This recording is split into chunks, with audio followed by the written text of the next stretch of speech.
তোমাদেরকে তো দেখালামই যে বিল্টু এসছে। আগে বলে রাখি এটা কিন্তু হচ্ছে ইট ভাটা, তো তোমাদের সাথে একটু শেয়ার করে দিলাম।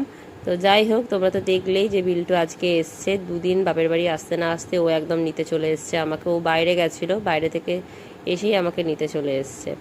তো যাই হোক, তো বিকেলবেলা একটু গাদিয়ারা গেছিলাম, কাজেই বেরিয়েছিলাম অ্যাকচুয়ালি। আমি, আমার বোন আর বিল্টু তিনজন মিলেই বাইক নিয়ে, আর বিল্টু আমাকে বাইক নিয়ে নিতে এসছে। তো দেখে নাও, আই লাভ গাদিয়ারা। তো তোমাদের সাথে গাদিয়ারে যে রূপনারায়ণ নদী আছে যেখানে সবাই পিকনিক করতে আসে, সেই পিকনিক স্পটটা শেয়ার করব। আগেও আই থিঙ্ক আমার ভিডিওতে রয়েইছে। তো যাই হোক, তো আমরা বেরিয়েছিলাম হচ্ছে মায়ের মিক্সি কিনতে। তো মিক্সি কিনতে যাব শ্যামপুরে। তো তার আগে একটু গাদিয়ারাতে আর কি ঘুরতে চলে এসেছিলাম বাইকে করে। তো দারুণ সুন্দর হাওয়া দিচ্ছিল আর খুব সুন্দর পরিবেশ, আমার খুব ভালো লাগে। তো সেই জন্য একটু তিনজন মিলে চলে গেছিলাম, বাচ্চাগুলো ছিল মা বাবার কাছে। তো আর সব থেকে বড় আমার ভুল হয়ে গেছে, আমি যে মিক্সি কিনেছি, শ্যাম্পুর গেছি, সেই সবগুলো আমি আর শ্যুট করতে পারিনি। কারণ আমরা যখন গাদিয়ারা থেকে বেরিয়ে শ্যামপুরের দিকে রওনা দিলাম, বাইক নিয়ে গেছিলাম অবভিয়াসলি, তো তখন ঝিরিঝিরি বৃষ্টি পড়ছে। তো সেই কারণে আমি আর ভিডিও শ্যুট করতে পারিনি। তারপর মিক্সি কেনার পরে ওই ভারী জিনিসটা নিয়ে, আরও জিনিসপত্র ছিল হাতে, বাইকে করে তিনজন আসাটাও খুব চাপ হয়ে গেছিলো।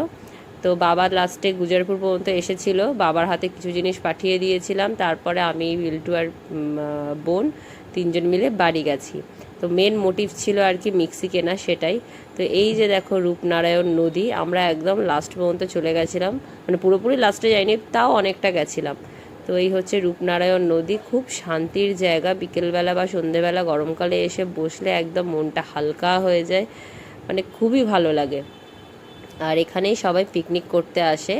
এখানে প্রচুর লজ, হোটেল সব কিছুই রয়েছে। এই যে নদীর ঠিক উল্টো দিকেই লজ, হোটেল পুরো রয়েছে আর কি।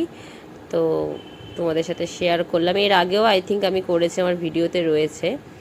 তো যাই হোক, এখানে কিছুক্ষণ দাঁড়াবো, যদি খেতে ইচ্ছা হয় খাবো, আর নয়তোবা আমরা বেরিয়ে পড়বো শ্যামপুরে। কারণ বাচ্চাগুলো, মানে দুজনকে একসাথে মায়ের পক্ষে রাখাটা খুব খুব টাফ।